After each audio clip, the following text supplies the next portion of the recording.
Teaching self-protection can be a deceptively complex task, especially when being taught in a martial arts club. Being a teacher of a martial arts school carries many challenges. The average student attends 2 classes a week. They want to learn an art, perhaps a sport, they want to get fitter, they would like to feel more confident, they'd like a measurable sign of progress, learn some new physical skills, and, as for effective self-protection, that's considered to come as standard. For the vast majority of students, this will be done on recreational time.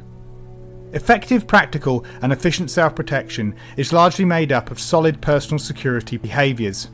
They need to be taught in a robust yet succinct manner, trying to connect it regularly with the nuances of kata, executing a submission, setting up a throw, using a feint to counter a punch, mastering a complex aerial technique or coordinating weapons work can be taxing enough in adult classes.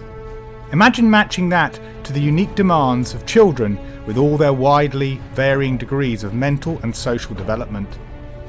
The Animal Instincts Children's Self-Protection Teaching Programme understands the burden on martial arts teachers. Self-protection differs from all other areas of martial arts practice in its real-world application.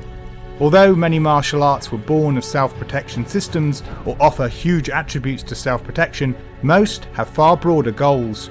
Self-protection needs to offer immediate results that can be directly transferred to the field. This is especially important with children who live in a world far different from adults. We offer lessons that teach teachers to assimilate personal security with personal safety and to coordinate this method with parents. Nothing in our teaching is abstract, it has direct application. Animal Instincts frees up a teacher's resources to focus on better developing all the other aspects of martial arts training without having to continually answer the "will it work" questions or wondering whether or not a child student has truly absorbed information that will immediately work for them if they had to de-escalate social violence, got lost, were targeted by a bully or an adult predator, faced online abuse in its many forms, or the many other areas that are specific to self-protection. Animal Instincts, be a part of the change.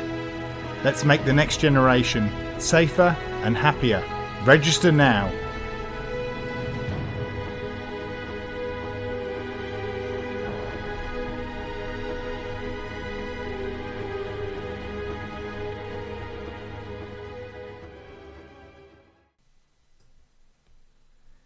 Hello and welcome. So it's me again speaking off the cuff and putting a reminder out to you all. If you want these long form essays to continue, if you're really supportive of this type of work, my podcasting work, please do the Buy Me a Coffee as mentioned in the intro, but also consider the Patreon page. It's free to join, we just need subscribers, so just need people to voice an interest by subscribing. So check the link in the show notes and go along there and subscribe as a member. As soon as I start seeing interest there, then I'll know to continue doing the work here and we can start setting up some special privileges for paid members. So at the moment, that's what I'm looking for. Remember, these podcasts are an abstract form of advertising for CCMA services, but I love doing them. I love writing. I love exploring further into martial arts and self-protection, looking at very disparate topics like this one here, doing Halloween specials. I mean, who does regular Halloween specials connected to self-protection and martial arts? I don't know many people who do take that on board. I love this time of year. I love this particular season. Not a massive fan of November, but the October month is great and Halloween is great. But there's lots of stuff I can do connecting to true crime, to fiction, that I believe can provide good self-defense, self-protection lessons, or at least prompting to thought. But that and all the other stuff, the boxing stories, the martial arts history, the introspective essays, it's all the sort of stuff I'd like to be getting out there and I'd love to see support for. I know you're out there. I know there's those of you enjoying the podcast. I can see it all in the downloads. But if you really want to show your support, please do the Buy Me a Coffee. That's all things that go towards justifying the podcast existing as its own thing. And of course, the Patreon. That's going to be the major backbone to keep this kind of work going. Anyway, enough from me. Let's move on to the Halloween show. It's been a year since I started the Ballad of Igor, and we're going to be continuing with Igor's wicked uncle. The Ballad of Igor. Chapter 2. A poisonous bunch-backed toad. By the time I started taking notice of, well, anything, the Igor stock character was already established in popular culture. My first experiences were not from characters named Igor, but they respectively fitted the definition of his prototype and archetype. The prototype came in the form of a still taken from the 1931 Universal Pictures Frankenstein. I was 5 years old when I remember first sneaking one of many peeks of my father's book, A Pictorial History of Horror Movies by Dennis Gifford, and discovered the stuff of nightmares. Amongst these classic photographs, there was a grotesquely posed shot of Boris Karloff, dressed in his iconic Frankenstein monster role, rolling on the floor in fear of a cruelly gloating Dwight Fry playing the role of the hunchback assistant Fritz, wielding a flaming torch and exhibiting a maniacally cruel grin. It was a striking image I never forgot, and although it never actually appeared in the movie, the essence of the scene was conveyed in the existing outtake picture. We will return to Fry and Fritz, but for the purposes of this chapter, I wish to cast a brief light on the largely forgotten archetypical character. If I throw the name Toad into a geeky conversation, my guess is that the first character that will come to mind is the X-Man villain.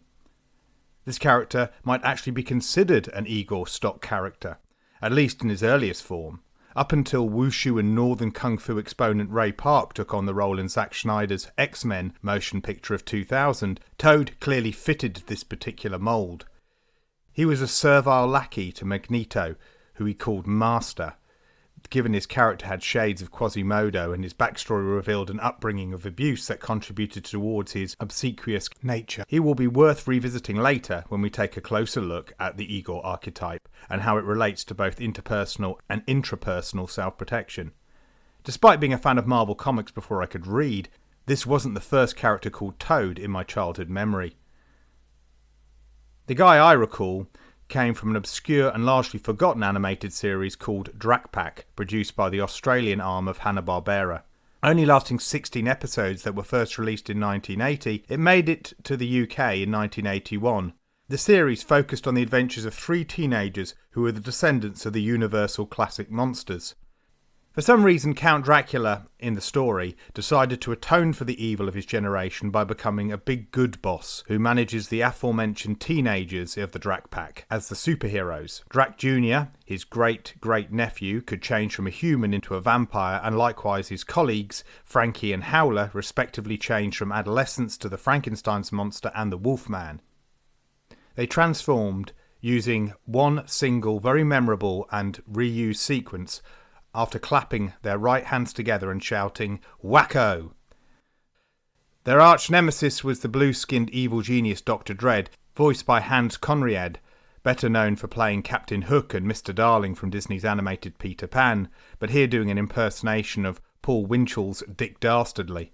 Dredd's nefarious gang were OGRE, that's O-G-R-E, an acronym for the Organisation of Generally Rotten Enterprises or Endeavours. They consisted of henchmen throwbacks to other classic monsters. Fly is clearly supposed to be the version of the science fiction horror monster of the 1958 movie adaptation of The Fly. Mummy Man is a take on an undead mummified monster archetype first established in the 1940 reboot of the Universal's Mummy franchise, The Mummy's Hand. Vampira was a total vampire rip-off of Mela Nurmi's horror movie host of the same name. Given that Nurmi would try to sue Elvira for stealing her gimmick years later, it would be interesting if this even more blatant clone missed her attention. Then there was Toad, who, given the liberties the show clearly took with other characters, probably owed his creation to the aforementioned Marvel Comics Toad, a diminutive green-screened minion. He seemed to lean closer to being the distilled embodiment of the bootlicking toady rather than an amphibious humanoid. He bore many familiar attributes of the Igor character, or at least certain versions of the character. Most tellingly, his voice by regular Hanna-Barbera talent Don Messick was delivered as a Peter Lorre impersonation. This was nothing new for Igor stock characters. During the 1940s, the great Lorre, who gained critical acclaim for his villainous lead in Fritz Lang's memorable thriller M, ended up getting typecast, playing snivelling subservient assistants to more serious and imposing big bads. The most obvious example of this was in the horror comedy The Boogeyman Will Get You. and the farcical black comedy Arsenic and Old Lace, where he was in servitude to a mad scientist character played by Boris Karloff, and a serial killer who Karloff played in the stage version, and a running joke in the movie was that he looked like the actor. Laurie has been called one of the best actors never to receive an Academy Award, and in addition to playing Mr. Moto, he was known for playing sinister foreign characters in Hollywood, often German Nazis. The irony being he fled Germany to avoid Nazi persecution due to his Jewish heritage. Modern audiences might be less aware of the actor's name or even his greatest roles, but his caricature continues to reoccur in popular culture. Playing the role of a servile villain who often suffered abuse at the hands of his master, he inevitably stepped over a sympathetic line as a wooby trope.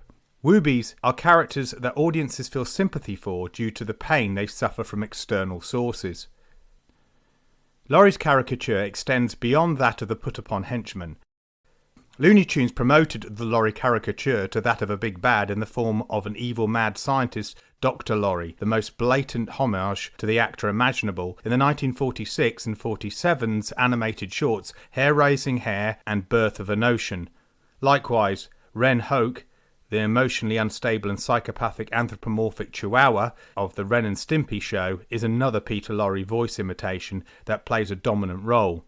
He is clearly the senior partner in his dysfunctional relationship with the dim-witted and happy-go-lucky cat, Stimpy. These digressions are, at best, examples of Igor flipping the script. The earliest version of Fritz, a non-hunchback with no visible deformities or disabilities, is in the first stage adaptation of Frankenstein, 1823's Presumption or The Fate of Frankenstein by Richard Brinsley Peake. He might not have been a hunchback, but he was disadvantaged, crippled if you like, through another prejudicial lens of the day. He was a representative of the working classes. In line with popular and upper-middle-class views of the time, Fritz's lower ranking in the social order of the day equated to him being of lower intelligence. We can see such a trope already being present throughout the literature of the day and in the previous centuries. Shakespeare's nurse character in Romeo and Juliet is a decent equivalent, with her lack of education and simple-mindedness balanced with devotion for her mistress Juliet. Over a century after Peake's play, Dwight Frye's version of Fritz was responsible for dropping a normal human brain he was supposed to steal from an anatomy class, and without telling Frankenstein, taking an abnormal one in its place. This contributes towards the problems with the monster when he is brought to life. Likewise, Hanna-Barbera's Toad is often the cause of Dr. Dredd's schemes failing. In response to these blunders, the Toad would practice self-flagellation, repeating the words bad Toad," with every strike he took at his own head. Seeing an almost literal toad, either as a mutant or anthropomorphized animal, as a representation of the Igor character, has several roots growing back through history and literature. The origin of the word toady, meaning servile and obsequious lackey or sycophant, does not come from likening someone to a terrestrial amphibian. The insult comes from the archaic job description toad eater. This 17th century vocation, usually taken on by youth, involved the consumption of a toad before an audience to prove the effectiveness of a travelling fairground quack doctor's miracle cure. Due to the secretion of a milky fluid when threatened, toads were considered to be highly toxic. The toad eater would usually pretend to eat the toad for dramatic effect, feign illness, and then be rescued by the travelling quack doctor as he administered his supposed remedy. The name Toad Eater became a term to describe someone who assists a liar or a subordinate to a showman. By the 19th century, it had mutated into a term used to describe any servile sycophant and flatterer, and was more commonly reduced to toady. As we can see with Marvel and Hanna-Barbera, somewhere in the pop cultural zeitgeist, ideas about toady characters merged with characters that resemble toads. You are what you eat, I guess. Incidentally, now is probably as good a time as any to mention the way the American character actor Dwight Frye seemingly mutated into Peter Lorre over the 1930s to 40s. As we will see, this was via Bela Lugosi. Frye put in perhaps his greatest performance as the demented Renfield, servant of Count Dracula, in Todd Browning's adaptation of the Bram Stoker graphic novel for Universal Pictures in 1931. Taken from the Hamilton Dean and John L. Balderston's theatrical adaptation, Renfield's backstory is merged with Jonathan Harker's.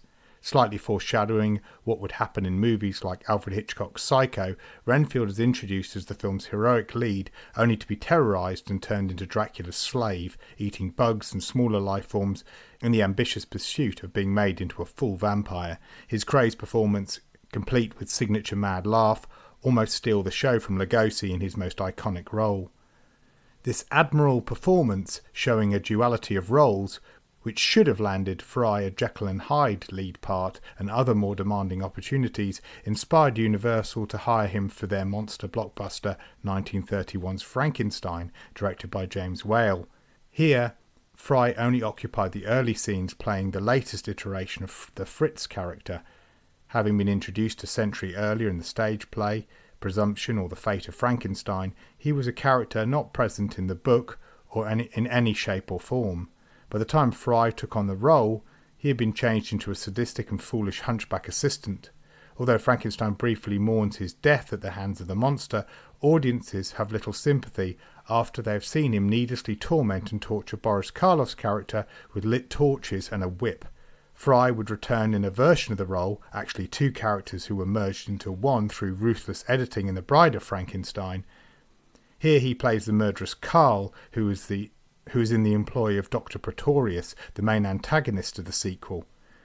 There had been a subplot with existing stills where Karl murdered his uncle, stole the family fortune and blamed the crime on the monster.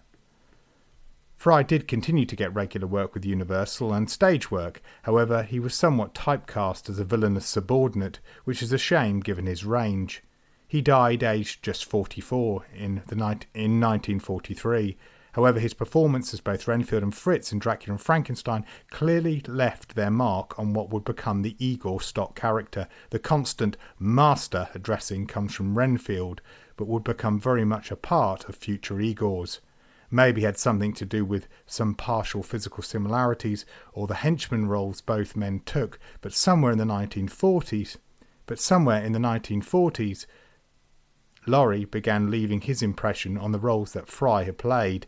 It's also worth noting that prior to fleeing Germany, Laurie had played a character simply listed as Hunchback in the feature film White Demon, aka Dope.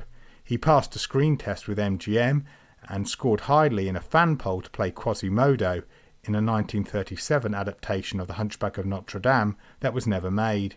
Quasimodo, also a subordinate and abused assistant to a classic story's Big Bad, must not be discounted in the Igor stock character DNA. Clearly, ableist insults have been present for centuries, where individuals suffering from spinal deformities were cruelly referred to as toads. As far as martial arts prowess goes, there is a fair amount to be said for the godfather of hunchbacked assistants. Whether we go with the fictionalised version immortalised through William Shakespeare's plays, or what we might find in the historical record, few can argue that Richard Plantagenet, 3rd Duke of Gloucester and later Richard III, knew how to fight. The last King of England to die in battle had lived a lifetime only knowing a conflict being waged with his cousins, which would later be named the Wars of the Roses. He was only 3 years old when a civil dispute dividing the houses of York and Lancaster would begin, and his death by halberd to the back of the skull on Bosworth Field is considered to be the last decisive battle and the penultimate battle overall if we count the Earl of Lincoln's unsuccessful uprising in 1487. Despite the fact that Richard's corpse would be stripped naked and receive at least one insulting post-mortem stab to the buttock before being displayed and then hastily buried without ceremony, his reputation then enshrined in law as a shameless arch-villain, no one has denied his courage and fighting prowess. This was demonstrated not only on Bosworth Field, but also at the battles of Barnet, where he received an injury, and Tewkesbury. Shakespeare's stage direction provides us with a final boss moment where Richard confronts the new pretender to the throne, Henry Tudor, and the two go at it mano a mano in dramatic fashion, Henry on the side of righteousness, and not to mention the grandfather of the then current reigning monarch, wins the bout and slays Richard. According to the contemporary sources, this was the duel that Richard actually wanted, and he actively sought to confront the challenger to his throne in order to end the battle quickly. This was despite the fact that his army probably outnumbered the Tudor army by about 3,000 men. He need not have put himself at such great risk, After leading a cavalry charge deep into Henry's ranks, he defeated 2 of Henry's bodyguards. He unhorsed the jousting champion Sir John the Vigorous Knight Cheyne with a broken lance. Cheyne was a supposed giant of a man who was estimated to stand at 6 foot 8 inches and known for his strength.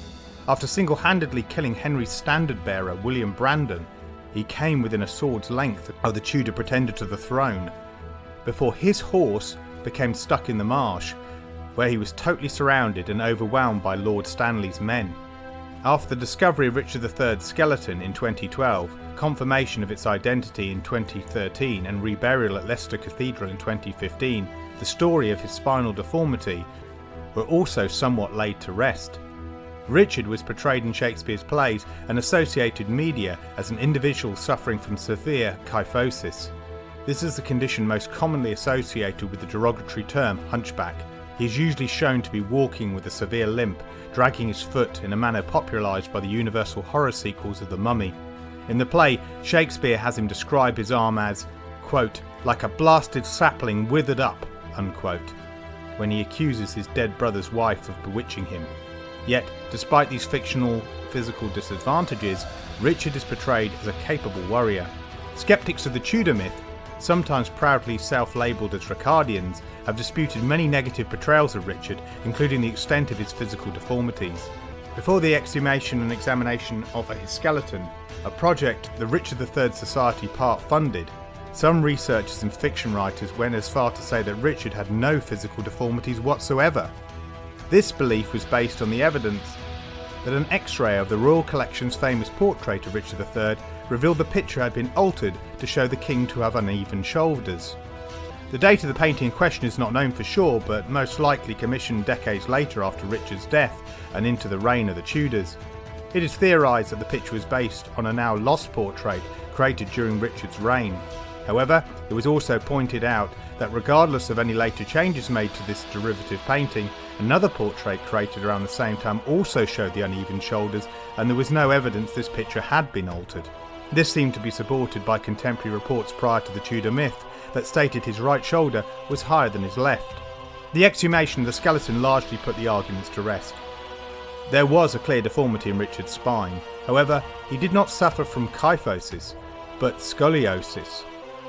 This condition makes one side of the chest more prominent than the other due to the positioning of the ribs caused by the twisting of the spine.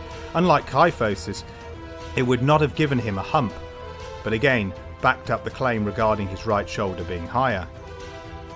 It has been speculated that such a deformity was probably quite easy to hide through the aid of a good tailor. However, this is not to say it wouldn't have presented him with physical difficulties, including pain when under exertion. After all, the curve in his spine was quite severe. There were no corrective braces, let alone available surgery during the late medieval period, as there are today, that would have assisted Richard with his scoliosis condition. Examinations of the spine, including a 3D replication, revealed the presence of chronic osteoarthritis that would have probably put him in a severe amount of discomfort. Nevertheless, the 2014 one-off documentary Richard III: The New Evidence and episode 6 of season 13 of Secrets of the Dead, titled Resurrecting Richard III, revealed just how able Richard could have been and tested whether he had been able to cope in battle wearing a full suit of armour, leading a cavalry charge and fighting in hand-to-hand combat. In order to test these areas, the filmmakers used 27-year-old Dominic Smee, 6 years younger than Richard when he fell at Bosworth, but around the same age when he was fighting at other battles. Dominic, unlike the majority of people who suffered from Richard's form of scoliosis in the modern age, did not have corrective surgery. According to the documentaries, an examination by a medical expert on scoliosis revealed an almost exact match between Richard and Dominic's condition. Furthermore, to the delight of the director Gary Johnston, Smee was already a medieval battle reenactor. This was almost too good to be true. Although battle reenactments are far from the realities of actual medieval warfare, they still can get pretty rough, especially with the tactical combat subcategory, where historic events are only used as a backdrop, and what follows is unscripted sporting events based on warfare. Dominic seems to have been a long-time participant in reenactments along with his mother. By comparison, Richard was not only raised to fight in the Wars of the Roses, he was trained from the age of 8 to be a soldier and fought for the first time when he was 18 at the Battle of Barnet. Dominic's physical assessment revealed that he was actually more flexible than most men of his age. However, a treadmill test revealed a problem directly related to the condition that would have also been a disadvantage of Richard III. Due to the twisting of his spine and resulting position of his ribs, his lungs were restricted in their capacity to take in oxygen. This would mean he and Richard III would be susceptible to an early onset of fatigue, a critical weakness in battle. Historical European martial arts, or HEMA, teachers were confident that Dominic was physically capable of fighting with all the relevant weapons they taught him. Armour was successfully fitted to his unusual form, and as had been the case with Richard, it hid his condition to a large degree. Richard was described as an exemplary horseman. However, this seemed to be called into question when Dominic took his first riding lessons. His condition made it difficult to keep a central position that in turn gave the horse the wrong directional instructions. The matter was resolved when a medieval saddle was used instead. Dominic discovered the harder wooden saddle supported his spine and kept him central. After some training, he was proven to be perfectly capable to charge at targets with lance in hand and offered strong evidence for Richard's performance in his famous cavalry charge. Dominic reported that contrary to concerns regarding the 30-kilogram armour presenting problems with the scoliosis sufferer, it actually offered him more support, especially with the backplate when riding. He said he felt it stopped him from slouching and helped him to retain a strong posture. Despite proving his ability to fight on the ground in a full suit of armour, the medical opinion was that Richard III would have found this difficult, especially over a prolonged length of time. Dominic commented that he was able to sustain the activities in short bursts, which works out fine for quick and violent skirmishes. Unfortunately, medieval battles seldom worked out that way. Forensic anthropologists and medical experts also put forward another factor working against the 32-year-old king's performance at Bosworth: his diet. Prior to his coronation, Richard, as the Duke of Gloucester, had proven his prowess in a lifetime of martial arts training. However, with the small exception of putting down the disastrous rebellion his once loyal lieutenant and now turncoat Henry Stafford, 2nd Duke of Buckingham, the Battle of Bosworth would be the first time he'd lead a battle in the role of king. Since his coronation, it was noted that he embraced the expected trappings of the role. Gluttony was a sin his oldest brother, the 6'4" Edward IV, later became notorious for. Both the bones and the extant menus from Richard's feast reveal similar habits. Not only did Richard overindulge in rich food, but he drank around a bottle of wine a day. Overall, the consensus opinion was that Richard III's greatest physical downfall was not his spinal condition, but probably his kingly lifestyle. Something of a forced idea was put forward regarding how much more disadvantaged he would have been once he had lost his horse. However, Richard's demise did not play out the way Shakespeare wrote in the famous line, a horse, my kingdom for a horse." Although Richard was separated from his army, he only seems to have come off his horse once one of the 2 fatal blows were inflicted on his head. I hasten to repeat, from behind. He was surrounded and had little to no chance of surviving, regardless of his physicality. Moving this back to our Igor prototype, we note that overcoming personal disadvantages are a strong characteristic of this stock character. It's certainly a positive view of Igor, and part of the reason why more recent interpretations of the character have been more sympathetic, casting him as an anti-hero or even an outright hero. And so we move to the more sinister roots associated with one of Igor's great-grandparents. In 1939, Universal Pictures produced The Tower of London. Ostensibly, it was created to be an historical melodrama, depicting the rise and fall of Richard III in line with the same Tudor doctrine followed by Shakespeare. However, its execution bears more than a passing resemblance to Gothic horror. At the time, Universal had come off a 2-year break from this genre after the failure of 1936's Dracula's Daughter. It looked like the golden age of monsters that had yielded high box office takings for the Phantom of the Opera, Dracula, Frankenstein, The Invisible Man and Bride of Frankenstein were over. Then, the Regina Theatre on Wilshire Boulevard, Los Angeles, made them think again. The theatre's industrious manager decided to re-screen Dracula and Frankenstein along with RKO's sequel to their monstrous monster hit King Kong, Son of Kong, on a triple bill. The 659-seat venue was sold out for 5 straight nights. Universal saw the potential. They reissued Ted Browning's Dracula and James Whale's Frankenstein on a single programme across their cinemas. confirming the audience's desires for more monster fun.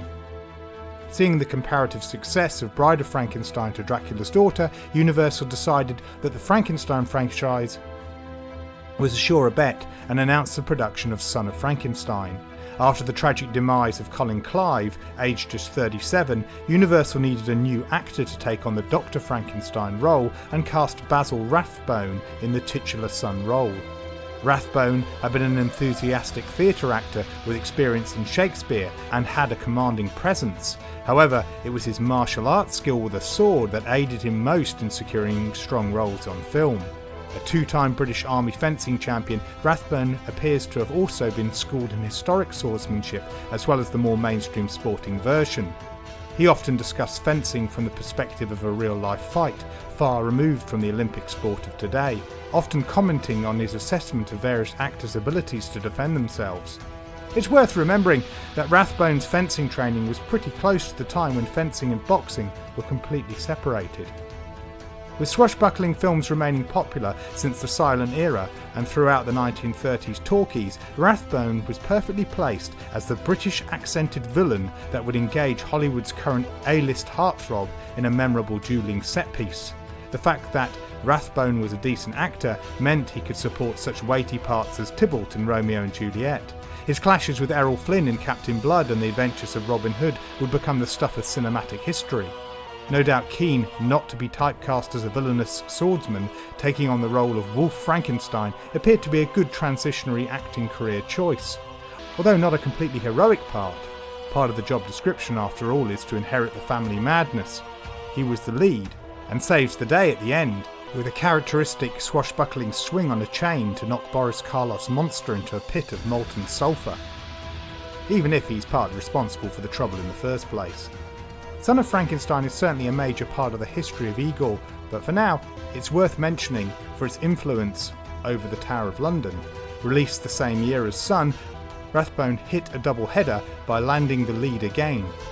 He's a villain yet again, but although not an adaptation of Shakespeare's play, it's the meatiest of roles.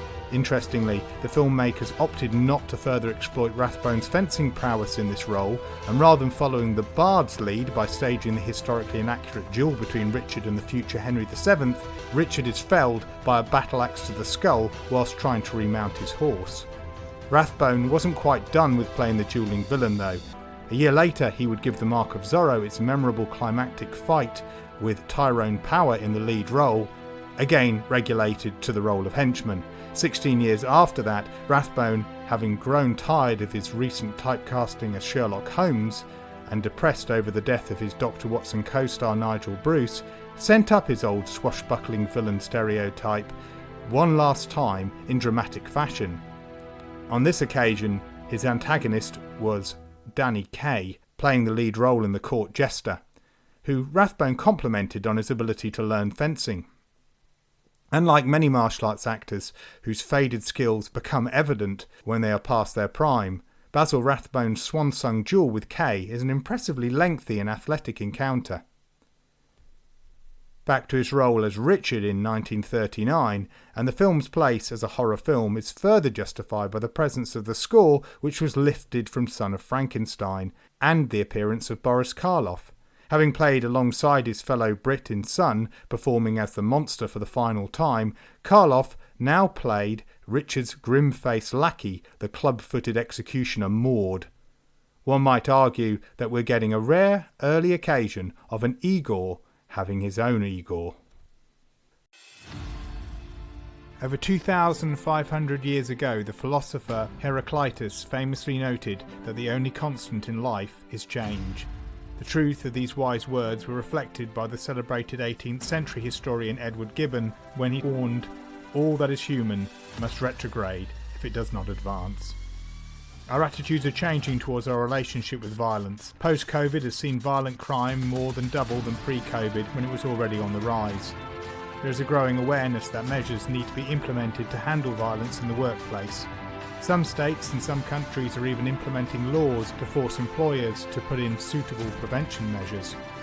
Many of us sense a responsibility to our employees, to our colleagues, to our friends, to our family, to our loved ones, and to ourselves. How many of us know how to tailor a practical program that will do more than tick a box or take the form of an easily forgotten risk assessment? At CCMA, we see self-protection as an attitude, an agency, a will to thrive as individuals, communities and societies, even when faced with the worst situations. Our comprehensive courses are delivered one-to-one to groups, to entire workforces, clubs and associations, in person or online, are practical and tailored to meet individual needs. Farm Ed in Chipping Norton described our teaching as first class and holistic, balancing simplistic physical training with teaching the right type of mindset. They commended our seminar on the way it catered for every individual regardless of age or ability. Likewise, Luther Paratrain in Leamington Spa stated, for all companies looking for something different to put in their staff events diary, look no further than a corporate course with CCMA. Trust me, a day spent in their company will challenge, start or build upon your beliefs around self-protection in an ever-changing modern world. Describing their course, the Solicitors Regulation Authority and Law Society said the CCMA Self-Defence course was a 2-day intensive training workshop designed specifically for the professional and corporate sector. After discussions with me, Jamie Clubb outlined a workshop that focused on the exact needs of the staff in forensic investigation, and went on to say, I received very positive feedback from all the attendees on the course who all said that it would benefit them in their personal and professional lives. I'd recommend this course to all organisations who have concerns about the health and safety of their staff in situations of potential conflict. Get in contact today via our website to book a course tailored to your requirements, or perhaps host a special 2-hour introductory session to your local community. From confrontational management to edged weapon awareness, we teach personal security and self-defence to create honest confidence through genuine competence. CCMA self-protection courses, education for violence prevention, interception and recovery for happier, healthier and a more confident life.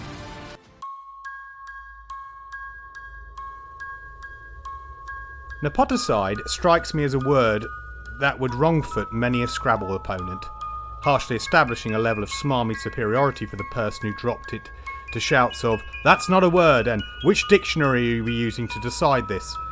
Such cries will be in vain, as it is revealed the word means the act of killing one's nephew. And yet, as rare as the word seems when compared to all the other sides that describe a specific type of killing, who isn't aware of the wicked uncle cliché? The Harry Potter franchise has Vernon Dursley, Robert Louis Stevenson's swindling uncle character and kidnapped is Ebenezer Balfour. Not a popular forename for a heroic character, fiction's most famous Ebenezer belongs to Charles Dickens's initially wicked Scrooge, who's also an uncle. He wasn't Dickens's only evil uncle creation though. The scheming Ralph Nickleby is uncle of and the antagonist for the titular hero, Nicholas Nickleby.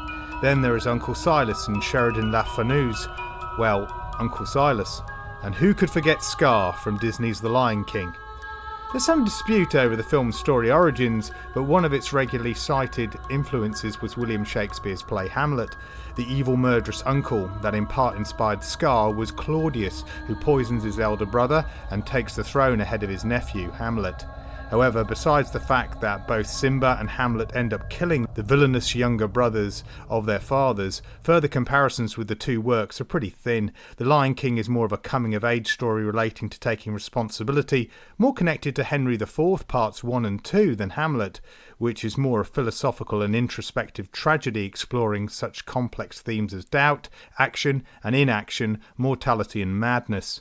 However, like Dickens, Shakespeare was no stranger to the concept of the wicked uncle.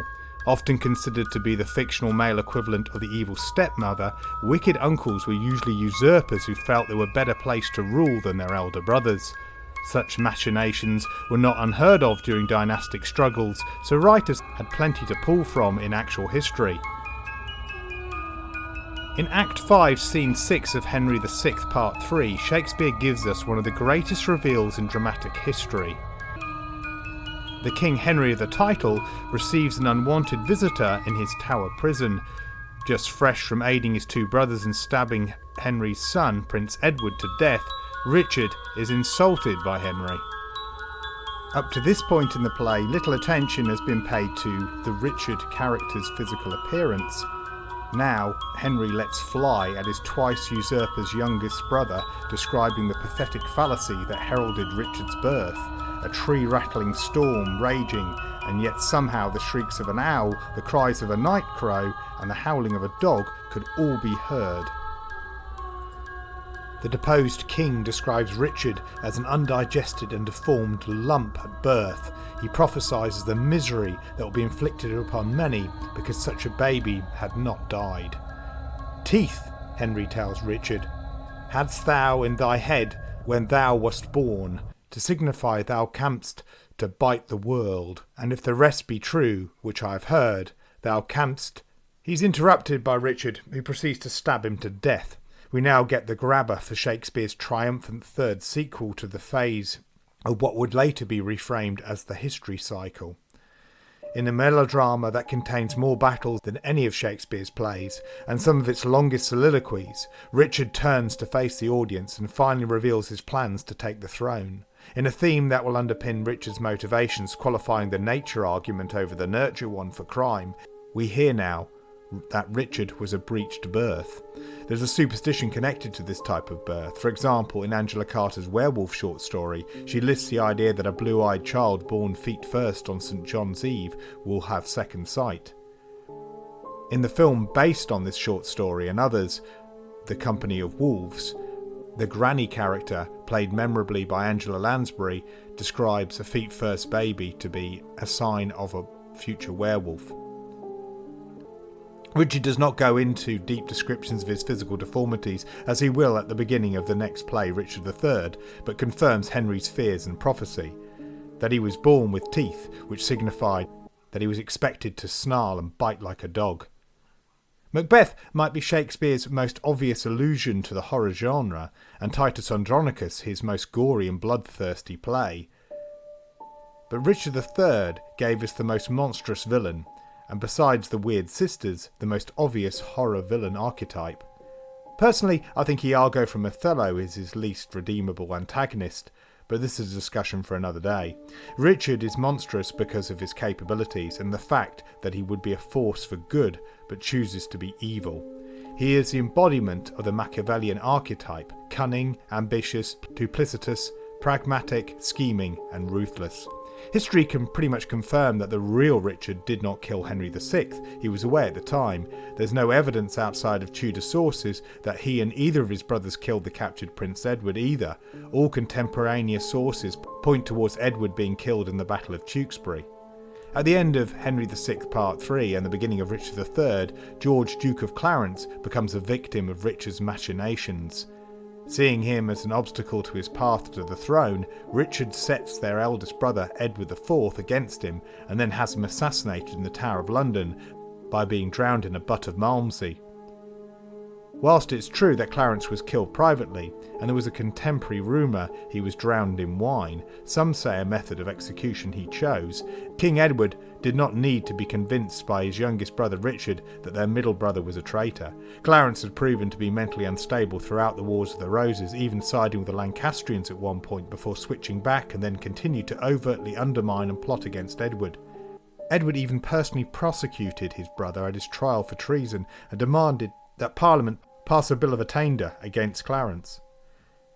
It's what followed the natural death of Edward IV that divides many historians. What isn't in doubt is that Richard was made Lord Protector of Edward V, his 12-year-old nephew. Ahead of the planned coronation, Richard quickly executed a number of his enemies at court and accused the Woodvilles, the family of the Dowager Queen, of conspiring against him. He installed both Edward and eventually Edward's younger brother Richard in the Tower of London, apparently for their protection. It was also clearly a move to keep them separate from the Woodvilles. Next, it was said that Bishop Robert Stillington, the Bishop of Bath and Wells, informed Richard that Edward IV's marriage to Elizabeth Woodville was invalid because Edward had already been secretly married to Eleanor Butler, making his sons by Elizabeth illegitimate.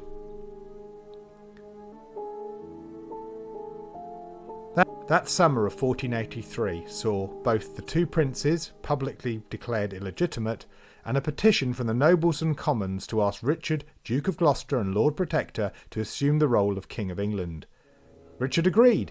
He would rule until 2 years later, on the 22nd of August, where he would become the last English monarch to die in battle. However, the princes in the Tower, absent from his coronation, were never seen again after that summer. Here is where the many debates rage and have done for centuries regarding whether or not Richard had his two nephews murdered. There is no contemporary evidence that they were actually killed in the Tower of London. All that we know for sure is that they disappeared from public sight, seeding views at the time and to this day that they have been rescued. There were rumours as early as January 1484 hinted at in correspondence, such as Guillaume de Rochefort, Lord Chancellor of France, who worried about what might happen to the King of France, Charles VIII, who was only 13 at the time, comparing the situation to what had happened with the princes in the Tower. Decades into Tudor rule, we have Robert Fabian's famous Chronicle of London establishing the party line that Richard had killed his nephews. Other suspects, of course, have been put forward, namely Henry VII, who would take the throne from Richard. I have a few books on the subject arguing different viewpoints. These include Tudor loyalist Thomas More's case against Richard, published around 1513, sold alongside Gothic innovator and politician Horace Walpole's 1768 defence of the king. However, Walpole would change his opinion on Richard, inspired by the impact of France's reign of terror. As part of my A-level study of Shakespeare's play, my English teacher lent me a copy of the armchair detective novel, and if that is a category, this is probably a textbook example, Josephine Tay's The Daughter of Time. The story has Tay's recurring hero, Scotland Yard's Alan Grant, recovering in hospital with a broken leg and looking for something to occupy his mind. He's recommended to investigate the accusation that Richard III killed his nephews. At the time, I was also laid up in hospital recovering from a hyena bite to the hand, an event that would gift me with the most original excuse ever offered to my school for non-attendance. I also have a dog-eared 1984 copy of the full transcript of the Channel 4 dramatised reenactment of the trial of Richard III, where Richard was found not guilty. Historian Alison Weir wasn't convinced, and I have the 1992 edition of her book The Princes in the Tower, which was reissued in 2014 as Richard III and the Princes in the Tower. Despite supposed new evidence, Weir stood by her original view that Richard was guilty of killing the princes. It's an historical murder mystery that seems to be destined never to be solved, no matter what new evidence is unearthed, much like the Jack the Ripper case or Lord Lucan's disappearance.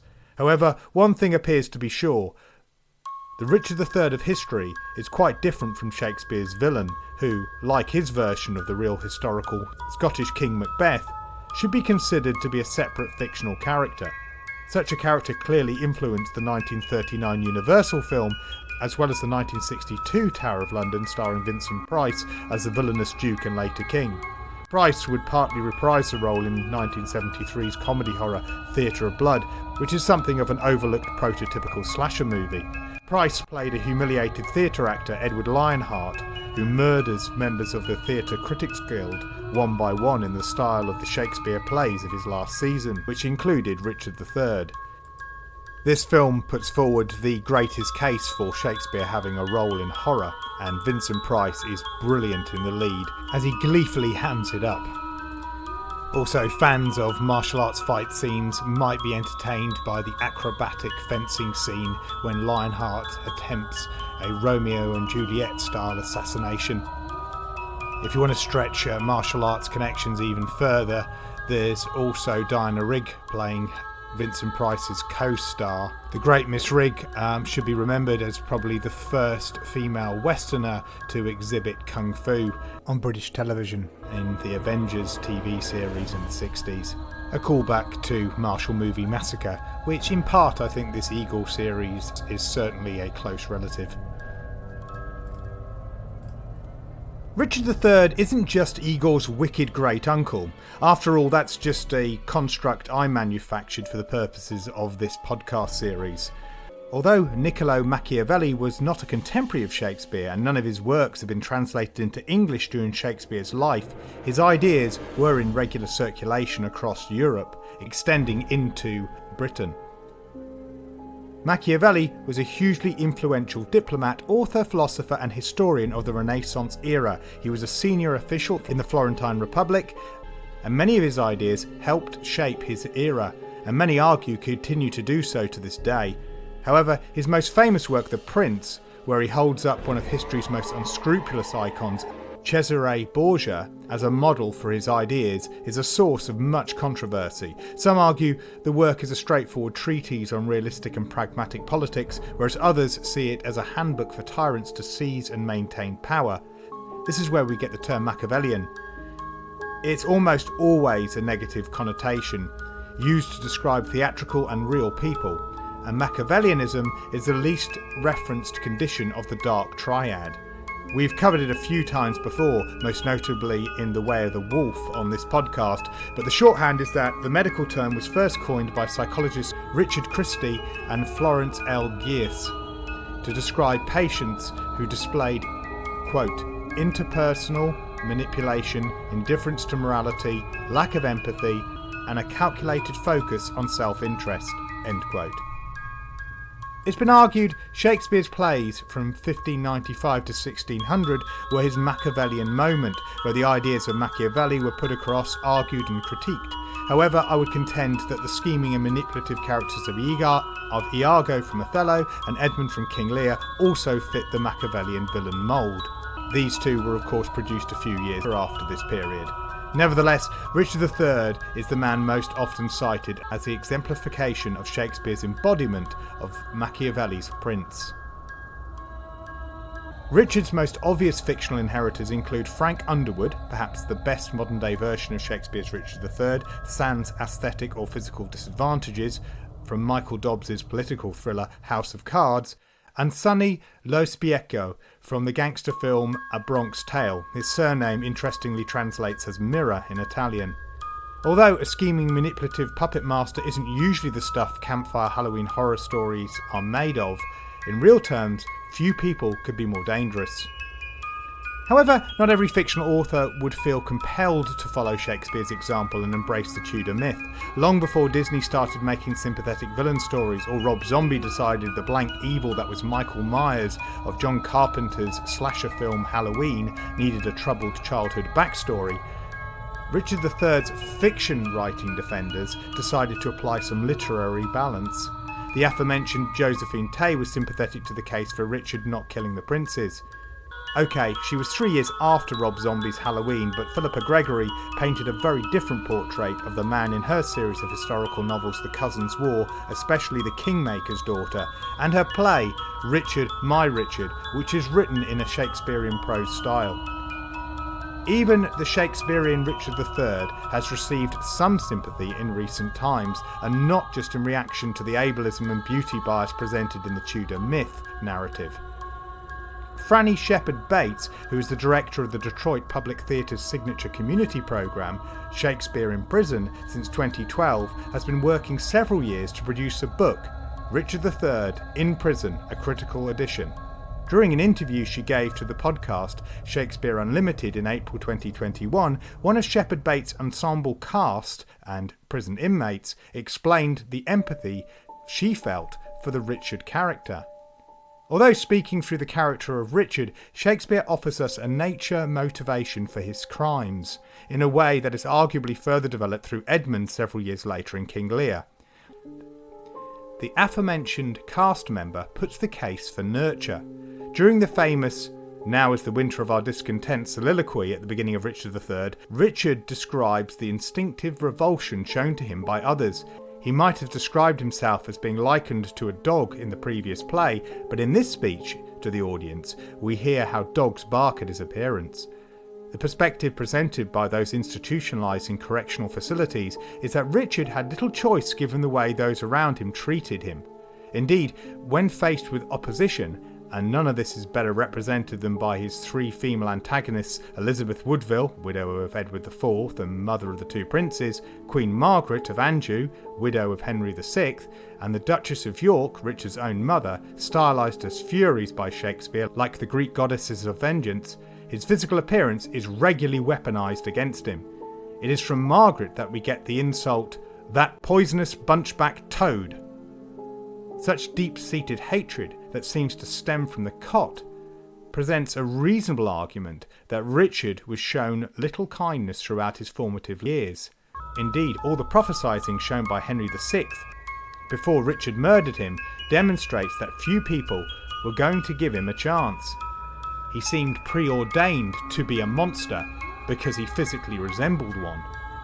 Many people in prison grew up in disadvantaged situations with few decent role models and experienced strong social stigma.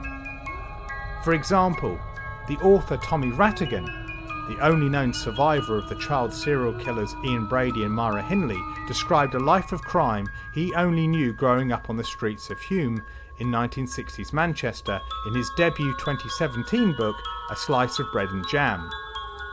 Impoverished, stigmatised as Irish gypsies, abused inside and outside their home, Tommy and his siblings spent most of their time on the streets, often out late at night, scavenging, begging and stealing. Looking through this lens, one can see how a warped philosophy on life would develop, where everything is about survival. Returning to Shakespeare in prison, and the inmate cast members argue that Richard's Machiavellianism, and we might take this in the medical sense of the word, is a survival mechanism. Even Shakespeare doesn't hide the to and fro chaos of the Cousins' War, the Wars of the Roses, where relatives fight tooth and nail, turning on one another and back again. Royal families have long been compared to the mafia from the days of antiquity to at least the early modern period. Within such dynastic circles, fighting for power isn't just about greed or a psychopathic desire to control others. It might more closely resemble being one of 13 rat pups fighting for one of the 12 teats available.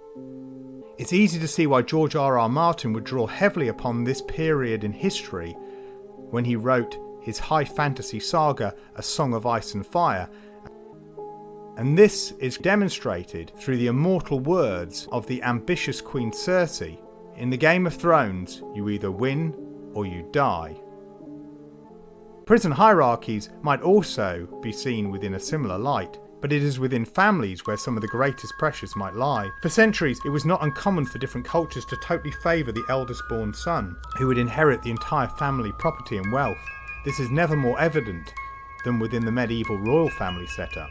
Nevertheless, there is something truly horrific and spine-chilling evoked by the depictions of the Tudorized or Shakespearean Richard III and the princes in the Tower. Look at John Everett Millais' famous 1878 oil painting, and you can't help but be touched by a helpless feeling of impending doom. The two princes are painted standing looking like virtual angels in their frightened innocence. The younger Richard clings to his elder brother Edward, and we see the ominous shadow of their assassin on the stairs. Richard's fearful glance towards the stairs points towards the terror, but it is probably Edward's look, staring out of the frame towards us, that is the most impactful. It's that taking mummy away feeling I frequently mention when discussing self-protection attitude, the feeling of being on your own against a cruelly unsympathetic and violent force. Painted decades earlier, Paul Delaroche provided a similar setup, with Richard once again looking towards the unseen threat and Edward looking out to us. There is less emotion, but this time the princes are huddled on their bed and the smallest of dogs stands guard. They hold a book between them, probably the Bible to further symbolise their innocence. James Northcote was even less subtle years before Delaroche, where he features the two murderers, one dressed in full plate armour hovering over the sleeping boys with a cushion ready to smother them. Just behind him stands his accomplice, possibly the jailer, holding an oil lamp aloft. The princes are cuddled up and oblivious to the danger this time. A book, again probably the Bible, left open beside them. Their helplessness in all these paintings touches the natural sense of protectiveness in most adults, especially those with strong maternal or paternal instincts. There's a theory that the Princes in the Tower story had a direct influence on the traditional English children's tale Babes in the Wood.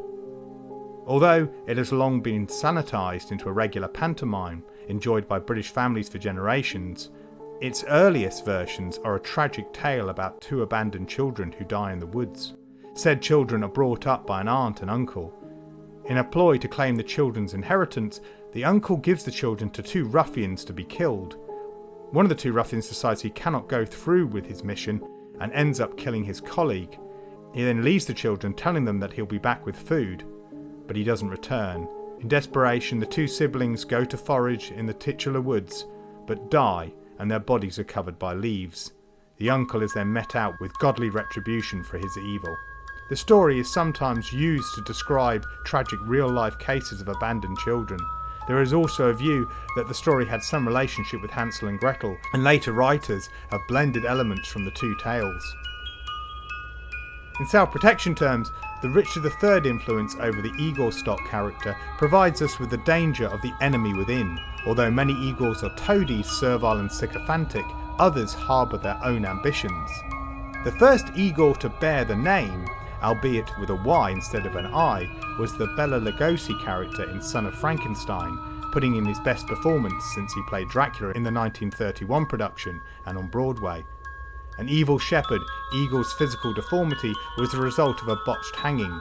He manipulates Wolf Frankenstein and then the monster to aid him in his revenge on those who previously convicted him. It would be a plot that possibly influenced Hammer's third Frankenstein film, The Evil of Frankenstein, where nasty hypnotist Zoltan similarly worms his way in with Dr. Frankenstein, only to control his monster creation to enact vengeance on the local town authorities. Igor, the Bela Lugosi version, definitely has shades of the Richard III Machiavel. Despite supposedly being shot to death at the end of Son, Igor makes a welcome return in the lower-budget B-movie sequel Ghost of Frankenstein, where he manipulates a corrupt scientist assistant into putting his brain into the monster. Having reportedly turned down the role of playing the monster in 1931, and hot off the success of playing Dracula, the now morphine-addicted fading star Lugosi happily donned the bolts and boots for 1943's Frankenstein Meets the Wolfman, the follow-up to Ghost. This made sense as Lon Chaney Jr., who had assured his iconic status playing the Wolfman 2 years earlier, but had replaced Karloff in Ghost, needed to play the werewolf character again, and now the story was that the monster had Igor's brain. Unfortunately, despite Bela providing the Igor voice for the monster in Ghost during the climactic scene, his speaking in Frankenstein Meets the Wolfman had prompted laughs amongst test audiences. These scenes were scrapped or muted. However, one hangover from the previous movie was the continuity of the monster now being blind due to a mismatch with Igor's blood. I know, movie science. Go with it. This is why the monster walks with outstretched arms, although this is never explained in the movie. And that's why we would see this behaviour reappear throughout pop culture ever since. But, to tidy up the point, you couldn't get a more literal depiction of the Igor stock character becoming the enemy within than the Lugosi years. Before I was a parent, I was a step-parent, and often mused on the bad rap folklore gave us. After all, there are overwhelmingly more examples of good step-parents than bad, and I wholeheartedly took on my responsibility. However, statistically, abuse is more likely to be committed by step-parents than genetic ones. With this in mind, single parents need to be especially mindful and aware of who they bring into their child's lives. Looking to fairy tales again, we find the term Cinderella effect used by evolutionary psychologists since theories in the early 1970s arose on the connection between step-parents and child maltreatment. Studies further indicated that where a step-parent had biological children, they generally favoured them over their stepchildren. Uncles and aunts, for that matter, can be great. Some of the best people in my life and best influences over me included biological and non-biological aunts and uncles. My father's brother was everything I considered a good uncle should be during my childhood, teenage years, and into my adult life. My mother's brother-in-law, my dear Uncle Mike, was virtually a father figure to me, and I value pretty much every second we had together, and as painful as it felt, I was proud to hold his hand at the very end along with his son. Likewise, my stepchildren and my daughter have some wonderful uncles, and one particularly special uncle who is like a second father to my daughter. Having said all this, I know of many occasions where people have suffered at the hands of abusive enemies within. One of my young adult clients had to actually use physical skills I had taught him to defend against a routinely violent uncle who made a surprise visit to a family gathering. And so, as we look back at Richard, Duke of Gloucester, later Richard III, as a fictional caricature that influenced the modern Igor stock character, what can we extrapolate what lessons can it impart to martial arts and to self-protection? Firstly, the historical individual, regardless of our thoughts on his guilt, was a strong example of a martial artist who overcame his physical disadvantages. He fought in life and death, hand-to-hand struggles, and often won. In the end, he was overcome by an insurmountable opponent in the form of a massive skirmish and stuck in a bog. His demise might be seen as a totally separate lesson about the differences between honourable martial arts chivalry and self-preservation. Quite simply, don't assume that your opponent will play by your rules. In this instance, we have Richard trying to engage his opposite number in a fair duel, but his opposite number's side had no interest in facilitating this particular struggle. Whereas Richard's army might have had some advantages, certainly in numbers at that particular point, his rather foolhardy stroke courageous decision to face off against Henry Tudor proved to be a disastrous idea, and much like the samurais who were consumed by the invading Mongolians when they similarly tried to engage them in open warfare using their noble dueling system, and only to be overcome by the tactics of the Mongolians, who just completely submerged single warriors as they came forward to try and face off in one-on-one confrontations. There's something of a very cruel twist to this particular part of the story, regardless of what your opinions are on Richard, Henry, either side, or the crimes of either person. Some people, by the way, put Henry Tudor forward as the suspect behind the disappearance of the two princes. Richard's decision to face Henry in a dueling situation would have ended the battle with far less bloodshed. Nepoticidal or infanticidal murderer that he might have been, this is probably the noblest choices a king in warfare can actually make. The battle could have been decided then and there between two people rather than seeing the wholesale slaughter of soldiers on either side. It's actually something that the late medieval Wallachian prince Vlad Tepes Dracula did in a battle. And the cruel irony comes here in the form of Shakespeare's play, where he decides to symbolise the struggle between the two warring sides by pitting Richard and Henry against each other in the duel that Richard wanted, with Henry emerging as the victor, and most sources agree that Henry would have been little match for Richard. Secondly, the fictional caricature is a twisted symbol of familial evil. It teaches us to be mindful of those who manipulate us, especially those closest to us. Listen to your instincts. Check flattery and charm, recognising them not as necessarily good traits of an individual, but as instruments to achieve an end. The scene, for example, where Richard woos his first wife, who is the widow of the slain Prince Edward, who Richard has killed along with his other two brothers, is a demonstration in human behaviour and human reaction. Shakespeare writes it to show how cunning Richard is and how manipulative he is, but the audiences actually enjoy watching him charm this hostile person, winning her over completely into a romantic situation. She goes from an enemy to being his future wife in one entire scene, and Richard is overjoyed by what he's done and says it to the audience straight afterwards, breaks the fourth wall. So just seeing the entire human condition, both in terms of the relationship the audience has with this villainous character that Shakespeare makes to be so attractive, and why so many actors love playing this particular role. We regularly come across charmers. The Prince Charming Offensive podcast episode that I did, for example, focuses purely on this type of predator and this type of predatory behaviour, and will be the subject of a future book. And the final point, of course, be aware of who takes charge of your children. If we consider the nurture perspective with Richard III, either in history or fiction, it's really important that we remain empathetic to our children and any children in our charge. Their influences, the way they look at the world, can shape what they will do in the future. The Igor stock character is usually assigned to a subservient role. His physical abnormalities have limited his options, and he's regularly reminded of his supposed ordained place on the social ladder. His greatest benefits only seem to come from pleasing his master. One can see it as a role not that far removed from Richard III. Although Igor is usually seen as a member of the underclass, and Richard is a member of the aristocracy, they still share many similarities. People in abused positions learn to adapt to survive. Sometimes they only learn to obey, but like any overly disciplined child in the home, they'll often learn to work the system. Depending on the extent of their ambitions or vision, or the resentment they have felt due to unfair treatment by others, this system working can take the form of Machiavellianism. In the next chapter, we explore an ugly interlude and the career of a criminal that has been called a hobgoblin, but also once turned into a comic book hero.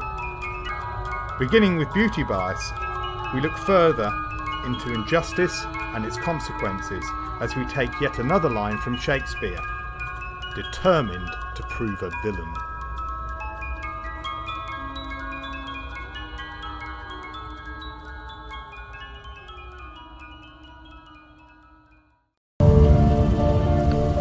When Parents Aren't Around, A Young Person's Guide to Self-Protection provides the core principles and lessons in my approach to teaching children. It's a practical, myth-busting book on self-protection for the child and teenager of today. The book was written with a young person in mind, but also for their parents and guardians, and contains special chapters dedicated to them to ensure maximum retention of information. First published in 2017, it's now fully updated and in its second edition. You can buy it as an ebook, a paperback, and now even as an audiobook read by voice actor Tom Garland. Please note, if you bought the ebook version before 2023, ignore what Amazon tells you. This is a totally different edition, re-edited, updated, and with extra information. If you want a signed copy, please contact me directly to purchase the paperback. If you're a martial arts or self-protection teacher who teaches children and adolescents, this is a must-read. You also might want to consider booking me to teach a seminar or give a presentation based on the book's material.